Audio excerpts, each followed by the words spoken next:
शिवजी की कहानी, सच्चे भक्त की परीक्षा।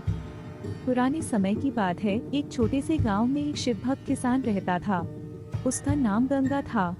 गंगा दिन रात भगवान शिव की पूजा करता और हमेशा हर हर महादेव का जाप करता। उसके पास था। गंगा रोज सुबह नदी पर जाकर शिवलिंग पर जल चढ़ाता और शिवजी से प्रार्थना करता, हे भोलेनाथ, मुझे हमेशा सही मार्ग दिखाना। शिवजी की परीक्षा। एक दिन शिवजी ने मां पार्वती से कहा, यह किसान मुझे इतना प्रेम करता है। शिवजी ने गांव में जाकर गंगा का सारा अनाज बर्बाद कर दिया। बेमौसम बारिश और तूफान ने उसकी फसल खराब कर दी। गंगा परेशान हो गया, लेकिन उसने भोलेनाथ पर विश्वास नहीं छोड़ा। उसने कहा, जो कुछ भी हुआ भोलेनाथ की मर्जी से हुआ। वे मेरी भलाई का ही सोचेंगे। कुछ दिन बाद शिवजी एक साधु का वेश धरकर गंगा के पास पहुँचे। उन्होंने कहा, तुम्हारा सारा अनाज खत्म हो गया है। अब तुम्हें किस पर विश्वास है? गंगा ने मुस्कुराते हुए कहा, मेरा विश्वास भोलेनाथ पर है।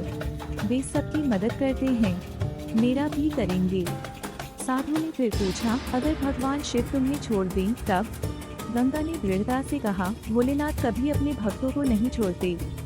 शिवजी का प्रकट होना गंगा की श्रद्धा देखकर शिवजी प्रसन्न हो गए। वे अपने असली रूप में प्रकट हुए और बोले, बस तुम्हारी भक्ति ने मुझे प्रसन्न कर दिया।